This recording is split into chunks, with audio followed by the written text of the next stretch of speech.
We have some late-breaking developments. Utah Public Safety is now releasing additional photos of the person of interest. We saw those two other photos of this same individual earlier today in connection with the shooting of Charlie Kirk. They are coming in from the state here, and it seems to be, looks like we're looking at some sort of a Twitter slideshow here that has multiple images. Your reaction to seeing these photographs as this investigation continues to unfold? My reaction to seeing them, or my reaction to the fact that they're coming from the state instead of the FBI? We have at it. It didn't occur to me that they're coming from the state and not from the FBI. But what is the significance of that? There's actually not a significance. I thought you might have been raising one, but it's very common in situations like these to have the state, locals, and federal partners work hand in glove with each other. Since this very day in 2001, the FBI and local governments have really ramped up what they call the Joint Terrorism Task Forces, which are essentially co-located groups of officers and agents from different federal agencies and state and local departments that, when a crisis like this happens, are already seamlessly integrated to help each other out. So it's not unusual to me that we're getting information from quite a few different sources of law enforcement. And I would really caution people not to read too much into the fact that the person in the picture is called a person of interest. That could mean it's the subject, in other words, the suspect who they think might have actually done the shooting. It could be a potential accomplice. It could be somebody who was simply in the building with the shooter and may have very valuable information. There's a reason they use a vague phrase like person of interest. We don't want to prejudge things. We don't want to get somebody doxxed. We don't want to get social media brigades falsely accusing people that they think they've identified. It's important to take everything that you're being told by the Utah Department of Public Safety at face value on this one. I'm curious to get your take as a former about this on again, off again sort of cadence that the FBI has had yesterday and this evening. There was going to be an announcement. There were rapid developments, so to speak, that they were saying in the case. It looks as though now that is not the case at all. Is it fair to assume that that's because, in fact, there are no developments to share? Yeah, that's entirely possible. The very nature of a criminal investigation, particularly a very high priority one like this, where the White House is watching with an acute eye, is such that any lead you get, however attenuated it may be, however unlikely that it'll pan out, you still have to run it down with alacrity and purpose. And so they may have gotten a lot of tips, and they thought that some of them may shed light on the situation that they could share with the public, but apparently that has not happened. I would just add, as a sort of editorial matter, that is very much why the FBI before Patel did not regularly tweet about investigations or make promises about when the next press conference would be. They let the live tweeting of investigations is a novel idea, is what you're saying. Yes. I don't think it's novel given the character of Kash Patel and Dan Bongino. Yeah. It is very novel within the larger context of DOJ and FBI history and culture. Can you just quickly walk us through how, from here, an investigation like this will continue to unfold? The Bureau says that it's got a weapon. They say they have a footprint. They have a palm print. They have these images, unreleased, at least earlier today, they were saying, images of the suspect or person of interest as well. Where did they go from here? So there's going to be things going on at a couple different levels in a couple different locations. The physical evidence that they've mentioned, the actual carbine that they believe was used in the assassination, the palm prints, the foot impressions, those things are going to be analyzed in depth and very quickly at the FBI lab, which is located in Quantico, Virginia, on the grounds of the FBI Academy. And they're going to do a full forensic scrub. They're going to run it against every database the FBI has access to and all of the FBI's internal holdings and see if there's something, a fragment of cloth, a sliver of hair, a piece of DNA that they can use to identify who had that weapon at some point in time. Simultaneously, there's going to be individuals swearing out search warrants of various kind. They're going to be looking at buildings where the suspect or subject may have hid or trafficked through. They're probably going to be getting court orders and using electronic devices that don't require court orders to get an idea of what cell phones were in the vicinity at the time of the incident, and then start trying to sort of cull from that whole pool who is a normal student and who was there at the time but is sort of anomalous for that general area. And then there's going to be the stuff that you just see in movies, which we consider like the shoe leather work of investigations. Interviewing everybody who was on site, seeing if anybody in the neighborhood saw anything suspicious, going door to door and asking about anomalous activities that neighbors and bystanders may have witnessed over the past few days. And then lastly, you're also going to have tactical teams like the hostage rescue team or the area SWAT teams engaged in a very wide-ranging manhunt to try and actually track this individual down. All that's going to be happening simultaneously. And I will say, for as much as I criticize FBI's current leadership, the organization itself in situations like these really knows how to surge resources in a seamless way that gets results. Just invaluable to have you here tonight. Former Assistant Special Agent in Charge at the FBI, Michael Feinberg. Thank you very much. These are live pictures. Air Force Two in Phoenix just landing with a jet carrying Charlie Kirk's casket along with his family. We're going to see them deplane in just moments here. Arizona is where Kirk lived with his wife and 2 young children. Only an hour ago, Vice President J.D. Vance helped carry Kirk's casket onto Air Force Two in Utah, seen placing his hand on Kirk's casket. We'll see them get off here in just a few moments. As President Trump says he spoke earlier with Charlie Kirk's wife, offering these details about their call. I spoke to Erica, his wife, and we had a long talk, and she's devastated. She is absolutely devastated, as you can imagine. And tonight we are learning more about Erica Kirk, who we'll see in just a moment, founder of a faith-based clothing line, a podcast host, a former model. Sunland Sarvati is out front.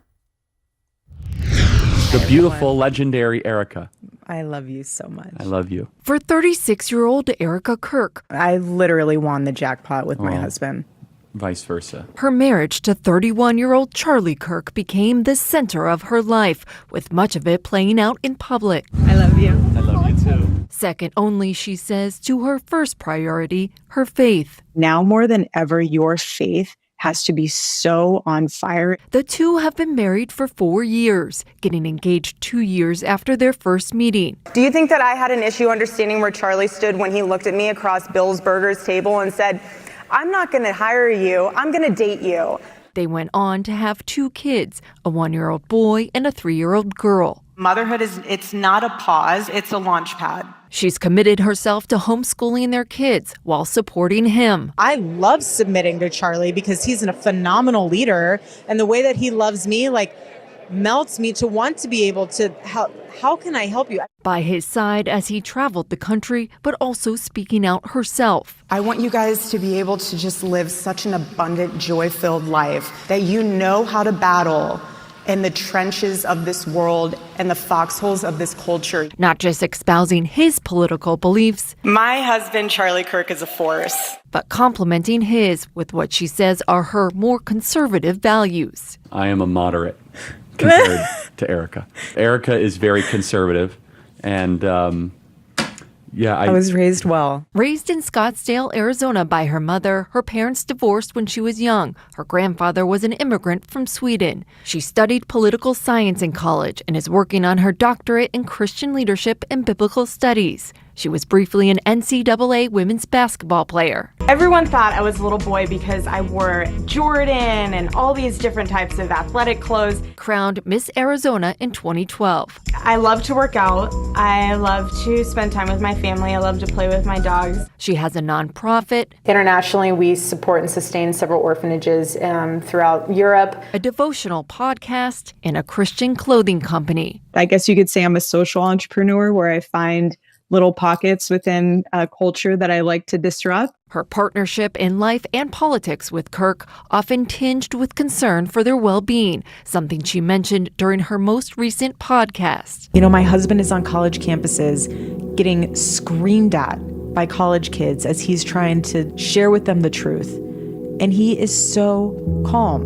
Would I be calm? No, I wouldn't. I barely go to those only because I don't trust myself not climbing over the table and like attacking someone in the crowd because I'm very protective of my husband. She acknowledged his appearances made them vulnerable, but in conversation with her husband, committed to stay their chosen course together. Do I get hate?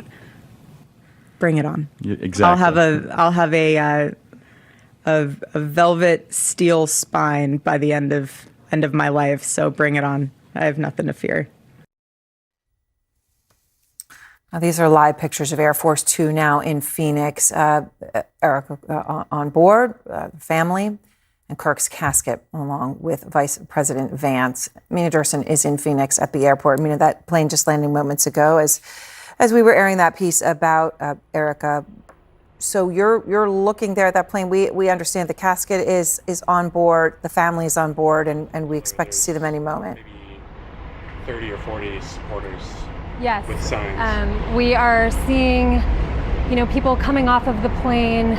We did see Vice President Vance helping to load that casket back in Utah. So they were on the plane for the past hour or so, and now we're seeing, he was expected to accompany the Kirk family here to Phoenix, where they live, and then the Vice President is expected to not stay. He's expected to get back on this plane and take off, while the family is expected to take Charlie Kirk's remains to a private location. So we are just, able to see some people exiting the plane as we speak.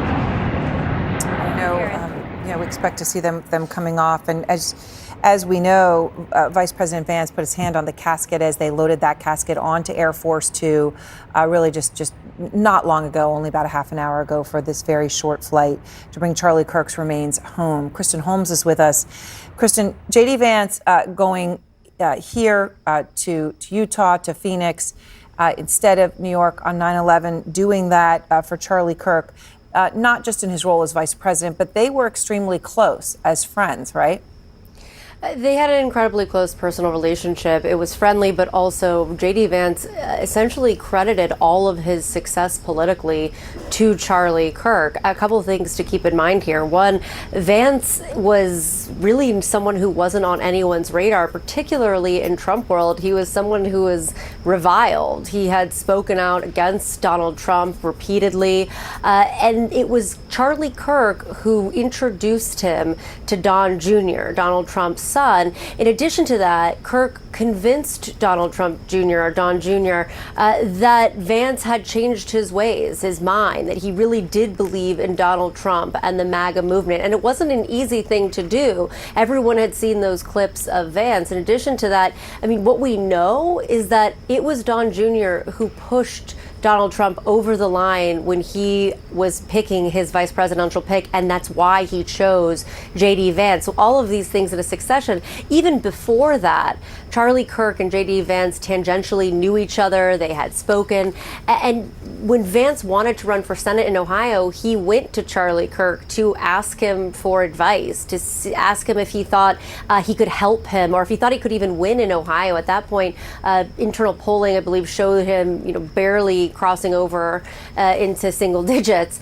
And it was Kirk who introduced him around, who encouraged him. And that story, just so you know, is one that we've heard repeatedly from so many people in Trump's orbit. Even last night, we saw the press secretary who, before she was doing this, she did run for Congress at 23 years old in New Hampshire. And she said one of her biggest advocates was Charlie Kirk. He was always pushing youth forward. But when it comes to J.D. Vance and Charlie Kirk, it wasn't just them that were friends. Their families were friends. They had spent an enormous amount of time together. And in some ways, they had very similar roles within the Trump administration. Of course, J.D. Vance is the vice president, and that is a huge position. Charlie Kirk was not in the administration. However, both of them often have served as a mediator when there are tense relationships between various cabinet members. I'll remind you, of course, of Pam Bondi and Kash Patel over the Epstein files. We know it was J.D. Vance who negotiated that. I was also told at points that when things were very tense between President Trump and Elon Musk, Charlie Kirk was talking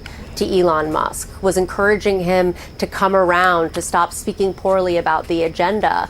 They're both seen as kind of these peacemakers in various ways. They had a skill set, or have a skill set, where they're able to talk to both, both sides of a problem, and that's very difficult in Trump world. Things get very heated, and yet they still manage to have that. So you see them connecting on a different plane. And Aaron, just to tell you a little bit about this trip, it is clearly so important for the vice president to be there. Keep in mind, he canceled his commemorative trip to New York, but not only that, he went to a location where there is a known assassin on the loose who has not been captured, who just killed not only his friend, but a conservative activist. So there's a security threat there too. It's not ideal for a vice president, but he wanted to be there. Which is an important point to make. And Congressman Kinzinger is with us as well, as we're awaiting to see the casket brought off this plane, the family. A somber moment as the country is dealing with the horrible political assassination, as it appears it clearly was. So, Congressman, I guess the big question is here, here I can maybe see some movement getting off the plane there, so we'll keep an eye on that. Mina Durson is there on the ground, so she'll jump in if she needs to. But Congressman, what happens now, right? There's a brief moment of reeling for the country, and then there's the what happens next. Yeah, I mean, look, it's up to us, to Americans. It's up to leaders. It's up to people that are involved politically. Do we want this to spiral further? Because it's really easy to let it spiral further. Somebody gets retribution. Somebody gets retribution on that retribution. Or do we want to actually leave our kids and our grandkids a country better than the one we found? Every generation of Americans has done that, I think, mostly left their kids a better country. And now we're like the first generation that actually is at threat of not doing that. And a legacy of violence, a legacy of democracy itself is invented to prevent violence. It's a way to dispel, different viewpoints into action. And so it's important that we stand up and fight for democracy, for truth, and for doing it peacefully.